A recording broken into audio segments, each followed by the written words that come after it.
ማለቂያ በሌለው የኢራን በረሃዎች ውስጥ ጨለማው ምድርን በከበደ ካባው በሸፈነበት በዚህ አስፈሪ ሰዓት ጸጥታው የሚሰበረው በሰው ሰራሽ ነጎድጓድ ነው። በምድር ስር በመቶዎች የሚቆጠሩ ሜትሮች ጥልቀት ላይ በኮንክሪትና በብረት የታጠሩ ግዙፍ በሮች በዝግታ ይከፈታሉ። ከነዚህ የምስጢር ዋሻዎች ውስጥ እንደ ግዙፍ ነጭ አምድ የተገነባው በላዩ ላይ የፋርሲ ፊደላት የተቀረጹበት ያ አስፈሪ ጥፋት በትር ብቅ ይላል።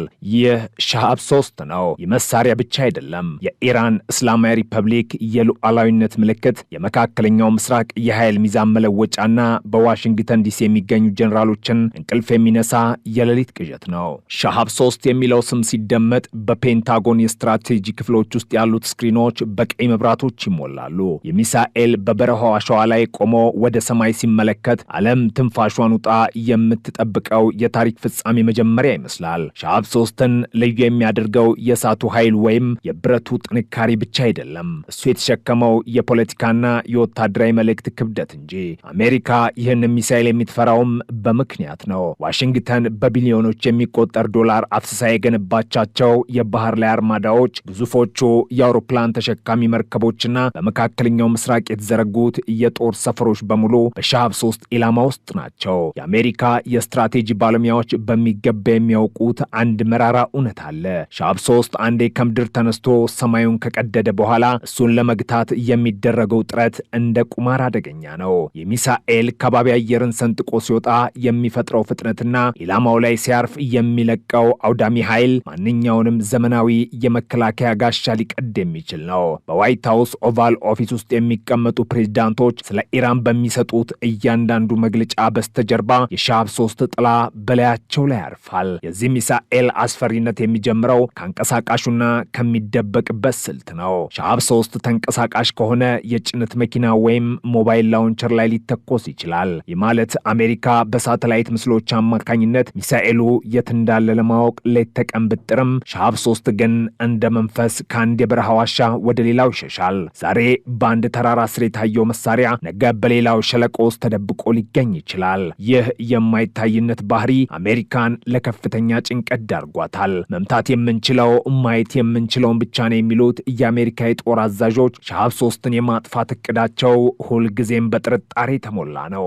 የኢራን ምድር እንደ ሚስጥራዊ ላቦራቶሪ ነው። በእያንዳንዱ ተራራ ስር ሻሃብ 3 አድብቶ ይጠብቃል። አሜሪካ ይህን ሚሳኤል የምትፈራው ለጥቃቱ ብቻ ሳይሆን ለጥቃቱ የምትሰጠው ምላሽ በሻሃብ 3 የመልሶ ማጥቃት እርምጃ አመድ ሊሆን እንደሚችል ስለምታውቅ ነው። ሰማዩ በጭስ ታፍኗል። መሬት በከፍተኛ ድምፅ ትንቀጠቀጣለች። የሻሃብ 3 ሞተሮች ሲቀሰቀሱ የሚፈጥሩት ንዝረት በሺዎች የሚቆጠሩ ማይሎች ርቆ የሚገኝን የጠላት ልብ ያርዳል። ይህ ሚሳኤል ወደ ሰማይ ሲወነጨፍ የሚተፋው እሳት የበረሃውን አሸዋ ወደ መስታወትነት ይቀይረዋል። በሰከንዶቹ ውስጥ ከባቢ አየርን ጥሎ ይወጣል። በጠፈር ላይ ሆኖ ምድርን ሲመለከት ልክ እንደ ሞት መልአክ የተላከበትን ኢላማ ይፈልጋል። ይህ የቴክኖሎጂና የጥፋት ጥምረት ኢራን በአሜሪካ ማዕቀቦች ስር ሆና የገነባችው ተአምር ነው። አሜሪካ ኢራንን አዳክሜያለሁ ብላ በምታስብበት ወቅት ሻሃብ 3 በሰማይ ላይ ሆኖ ያንን ንግግር ውድቅ ያደርገዋል። የሚሳኤል የኢራን ብሔራዊ ኩራት ነው። ምክንያቱም እሱ ለምዕራባውያን ሀያልነት የሚሰጠው የማያዳግም ምላሽ ነው። ሻሃብ 3ን አሜሪካ ይበልጥ እንድትፈራ ያደረገው ሌላው ጉዳይ የኢራን የሚሳኤል ከተሞች ናቸው። በመሬት ስር በኮንክሪት የታጠሩ ሰፊ መንገዶችና ማከማቻዎች አሉ።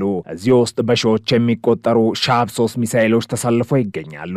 ይህ የብረት ጫካ ነው። ይህ የጥፋት ጎተራ ነው። አሜሪካ በኢራን ላይ የአየር ድብደባ ለመሰንዘር ብታስብ እንኳን እነዚህም በመሬት ስር የተደበቁ ግዙፍ መሳሪያዎችን ማጥፋት የማይቻል እንደሆነ ባለሙያዎች ይስማማሉ።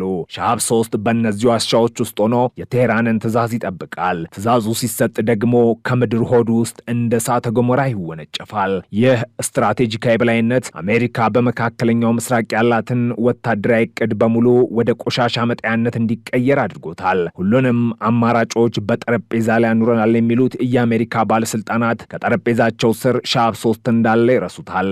የሻሃብ 3 ቴክኖሎጂ በጊዜ ሂደት እየረቀቀ መጥቷል። መጀመሪያ ላይ ለሙከራ ሲቀርብ አሜሪካ ይህ ተራ የድሮ ቴክኖሎጂ ቅጂ ነው ብላ አጣጥለው ነበር። ነገር ግን የኢራን ሳይንቲስቶች በሚሳኤሉ የጭንቅላት ክፍል ላይ ያደረጉት ማሻሻያ ዓለምን አስደንግጧል፣ አስገርሟልም። ሻሃብ 3 አሁን ኢላማውን በሜትሮች ልዩነት የመምታት ብቃት አለው። ይህ ማለት አሜሪካ በመካከለኛው ምስራቅ ያላት ያላትን የነዳጅ ማከማቻ፣ የጦር አውሮፕላን ማረፊያ ወይም የመገናኛ ማዕከል በትክክል አመድ ማድረግ ይችላል ማለት ነው። ፔንታጎን የሚፈራውም ይህንን ነው። ትክክለኛነት። ሚሳኤሉን መተኮስ ብቻ ሳይሆን የተተኮሰበትን ቦታ ያለ ስህተት ማጥፋት መቻሉ ይለውጥ እስራኤልና አሜሪካን ለከፍተኛ የደህንነት ስጋት ዳርጓቸዋል። የሻብ 3 ነጭ አካል በሰማይ ላይ ሲታይ የጠላት ራዳሮች የሞት መርዶ እንደተቀበሉ ይቆጠራሉ።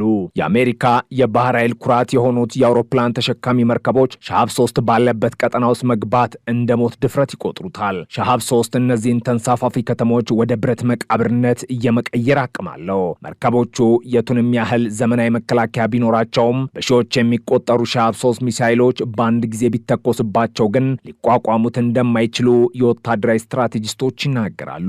ይህ የመንጋ ጥቃት አሜሪካን በመካከለኛው ምስራቅ ያላትን የባህር የበላይነት እንድትጠራጠር አድርጓታል።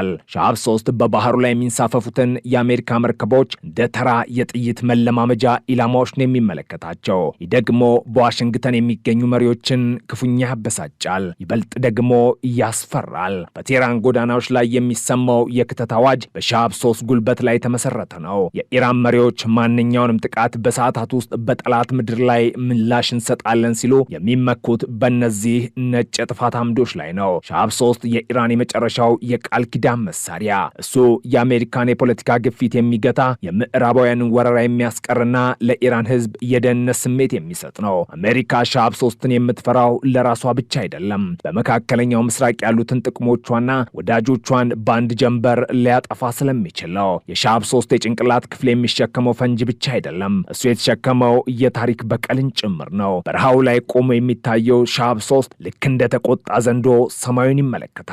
የነዳጅ ታንከሮቹ ጩኸት፣ የወታደሮቹ ዝግጅትና የቴክኒክ ባለሙያዎቹ ጥንቃቄ ሁሉም ለአንድ ዓላማ ነው፣ ሻብ 3ን ወደ ጠላት ደጃፍ ለመላክ።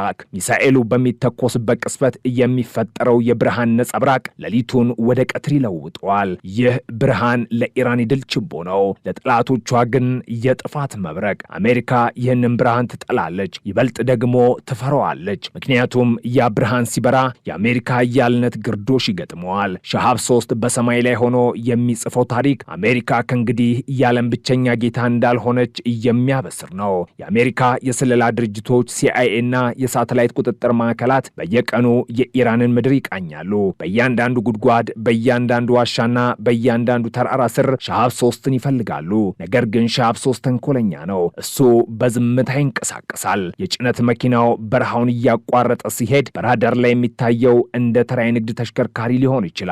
ነገር ግን ያ ተሽከርካሪ የዓለምን ፖለቲካ ሊያናጋ የሚችል መቅሰፍ ተሸክሟል። ይህ ሚስጥራዊነት አሜሪካን ወደ እብደት ደረጃ አድርሷታል። ጠላታችን የት እንዳለ አናውቅም የሚለው ፍርሃት በፔንታጎን ውስጥ ትልቅ ውይይት ሆኗል። ሻብ 3 የኢራን ስትራቴጂካዊ ጥላ ነው። እሱ በሁሉም ቦታ አለ፣ ግን ደግሞ የትም የለም።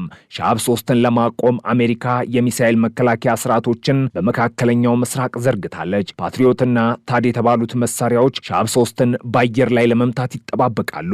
ነገር ግን የሻብ 3 ፍጥነትና የሚጠቀምበት የማታለያ ዘዴ እነዚህን መከላከያዎች ዋጋ ቢስ ሊያደርጋቸው ይችላል። የኢራን ሳይንቲስቶች ሚሳኤሉ አየር ላይ ያለ አቅጣጫው እንዲቀይርና የጠላትን ራዳር እንዲያታልል አድርገው ቀርጸውታል። ይህ ደግሞ አሜሪካ በቢሊዮኖች የገነባቸውን ጋሻ ቀዳዳ እንዳለው ያሳያል። ሻብ 3 ያንን ቀዳዳ ሰንጥቆ በመግባት የጠላትን ልብ ይወጋል። አሜሪካ ይህንን ትውልድ አቋራጭ ውድድር ልትሸነፍ እንደምትችል በስጋት ትመለከታለች። በመካከለኛው ምስራቅ ያለው ውጥረት ሲፋፋም ሻብ 3 እንደ ትልቅ ዳኛ በመሃል ይቆማል። እሱ በኢራንና በጠላቶቿ መካከል ያለውን የኃይል ሚዛን ያስጠብቃል። እኛን ለመንካት አትሞክሩ የሚለው የኢራን መልእክት በሻብ 3 ነጭ ብረት ላይ ተጽፏል። አሜሪካ ይህንን መልእክት በሚገባ አንብበዋለች። ለዚህ ነው ቀጥተኛ ጦርነት ከመግጠም ይልቅ ማዕቀብና ፖለቲካዊ ጫናን የመረጠችው። ሻብ 3 አሜሪካን ወደ ኋላ እንድትል የሚያደርግ የብረት ግንብ ሆኗል። ይህ ሚሳኤል የኢራን የህልውና ዋስትና ነው። ሻብ 3 በዓለም አቀፍ ትርኢቶች ላይ ሲቀርብ የኢራን ህዝብ በደስታ ይጮሃል። ለእነርሱ ይህ መሳሪያ የጥቃት መሳሪያ ብቻ አይደለም፣ እሱ የነጻነት ምልክት ነው። ምዕራባውያን ኢራንን በቴክኖሎጂ ለማፈን ቢሞክርም ሻብ 3 ግን የአፈና እንዳልሰራ ማረጋገጫ ነው። የሻብ 3 ድምፅ የነጻነት ድምፅ ነው ተብሎ በቴህራን አደባባዮች ይወራል። አሜሪካ ይህንን ህዝባዊ ኩራትና ወታደራዊ ጥንካሬ ማየት አትፈልግም። ነገር ግን ሻብ 3 በበረሃው ላይ በኩራት ቆሞ የአሜሪካን ትዕቢት ይሰብራል። እሱ የአዲሱ መካከለኛው ምስራቅ ምልክት ምልክት ነው። ታሪኩ የሚቀጥለው በጠፈር ላይ ነው። ሻሃብ 3 ከባቢ አየርን ጥሎ ሲወጣ ያለምን ዝምታ ይሰብራል። እሱ በጠፈር ላይ ሆኖ የጠላትን ኢላማዎች ሲመለከት የሰው ልጅ የፈጠረው እጅግ አስፈሪ መሳሪያ መሆኑን ያሳያል። አሜሪካ በሳተላይቶቹ አማካኝነት ይህንን ጉዞ ትከታተላለች። በቁጥጥር ክፍሎቻቸው ውስጥ ያሉት ወታደሮች ግንባራቸው በላብ ይጠመቃል። ወዴት ነው የሚያመራው የሚለው ጥያቄ በጭንቀት ይደጋግማል። ሻሃብ 3 ግን ምላሹን የሚሰጠው በታላቅ ፍንዳታና በጭስ ደመና ነው። የመሳሪያ የአሜሪካን ግዛት ባይረግጥም የአሜሪካን ዓለም አቀፋዊ ክብር ግን መሬት ላይ ይጥላል። ሻሃብ 3ን የፈጠሩት የኢራን ሳይንቲስቶች በታሪክ መጽሐፍት ውስጥ እንደ ጀግና ይቆጠራሉ። በሚስጥር በጫናና በደህንነት ስጋት ውስጥ ሆነው ይህንን የቴክኖሎጂ ቁንጮ ገንብተዋልና እነርሱ የሻሃብ 3ን ነፍስ የፈጠሩ ሰዎች ናቸው። እያንዳንዱ የሚሳኤል ብሎን፣ እያንዳንዱ የኤሌክትሮኒክስ መስመርና እያንዳንዱ የነዳጅ ጠብታ የእነርሱ ጥረት ውጤት ነው። አሜሪካ እነዚህን ሳይንቲስቶች ለማስቆም ብትሞክርም ሻሃብ 3 ግን ቀድሞ ተወልዷል። እሱ አሁን በራሱ ይኖራል፣ በራሱ ይበራል፣ በራሱም ይገድላል። ሻሃብ 3 የኢራን ሰማይ ጠባቂ፣ እሱ በበረሃ ውስጥ አድብቶ የሚጠብቅ አንበሳ ነው። አሜሪካ ይህንን አንበሳ ለመቀስቀስ ትፈራለች። ምክንያቱም የአንበሳው ጩኸት ሻሃብ 3 መሆኑን ታውቃለች። ሚሳኤሉ በኩራት ቆሞ ነጭ አካሉ በፀሐይ ብርሃን ሲያንጸባርቅ ለዓለም የሚናገረው አንድ እውነት አለ። እኛ እዚህ ያለን አንጠፋምም። ይህ የሻሃብ 3 ቃል ነው። አሜሪካ ይህንን ቃል ልትሰርዘው ብትፈልግም ሻሃብ 3 ግን በደምና በሳት የታሪክ መዝገብ ላይ ጽፎታል። ሻሃብ 3 የጥፋት መሳሪያ ብቻ አይደለም፣ እሱ የማይበገረው የኢራን መንፈስ ወታደራዊ መገለጫ ነው። አሜሪካ በሳተላይት ምስሎቿ ላይ ሻሃብ 3ን ስትመለከት የምታየው ብረት ብቻ አይደለም፣ የምታየው የራሷን ውድቀት ነው። የሻሃብ 3 ጥላ በባህረ ሰላጤው ላይ ሲያርፍ የአሜሪካ ኃይል እንደ በረዶ ይቀልጣል። የሚሳኤል አሜሪካን በመካከለኛው ምስራቅ ያላትን ፖሊሲ እንድትከልስ አስገድዷታል። በጉልበት አሸንፋለሁ የምትለው አሜሪካ በሻሃብ 3 ጉልበት ፊት ቆማ እንድታስብ ተደርጋለች። ሻሃብ 3 የሰላም መሳሪያ ባይሆንም ትልቅ ጦርነት እንዳይነሳ የሚያደርግ ግንባር ቀደም ኃይል ነው። ምክንያቱም ማንም ሀገር ሻሃብ 3ን ወደ ቤቱ እንዲመጣ አይፈልግም። በመጨረሻው ሰዓት ሰማዩ ሲከፈትና ሻሃብ 3 ሲወርድ ዓለም ጸጥ ትላለች። ያ ዝምታ የፍርሃት ዝምታ ነው። አሜሪካ ያንን ዝምታ በሚገባ ታውቃለች። ሻሃብ 3 የቴህራን የብረት ጡንቻ ነው። እሱ የምዕራባውያንን ትዕቢት የሚቀጣ የኢራንን ድንበር የሚያስከብርና የወደፊቱን መካከለኛው ምስራቅ የሚወስን ኃይል ነው። ሻሃብ 3 ተራ ስም አይደለም።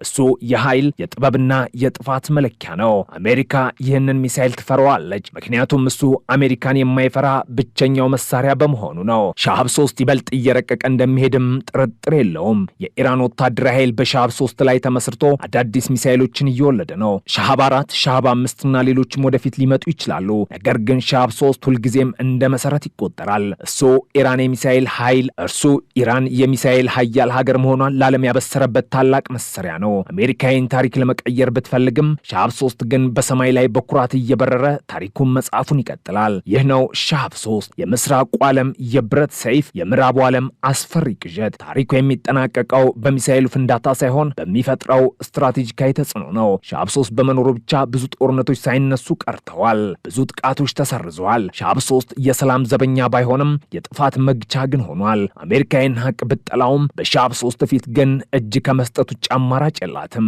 ሻሃብ 3 በበረሃ ውስጥ ሆኖ የጠላትን እንቅስቃሴ በትዕግስት ይጠባበቃል። እሱ የነጻነት የጥንካሬና የአይበገሬነት ምልክት ነው። ሻሃብ 3 የኢራን የጥፋት በትር፣ የዓለም የፖለቲካ መለወጫ። ሻሃብ 3ን ስናስብ የምናስበው ስለ ቴክኖሎጂ ብቻ አይደለም። የምናስበው ስለ አንድ ህዝብ ቁርጠኝነት ነው። በዓለም አቀፍ ጫና ውስጥ ሆኖ እንዲህ ያለውን አስፈሪ መሳሪያ መገንባት ከብረት በላይ የሆነ ጥንካሬን ይጠይቃል። ሻሃብ 3 የዚያ ጥንካሬ ውጤት ነው። አሜሪካ ይህንን ጥንካሬ ትፈራዋለች። ሻሃብ 3 በሰማይ ላይ ሲታይ የምዕራባውያን ኃያልነት ግርዶሽ ይገጥመዋል። ይህ ነው ሻሃብ 3 የፋርስ ምድር ኩራት፣ የምዕራባውያን ዓለም አስፈሪው መቅሰፍት። ታሪኩ ገና ይቀጥላል። ሻሃብ 3ም በሰማይ ላይ መኖር መብቱን በደምና በሳት እያስከበረ ቀጥሏል።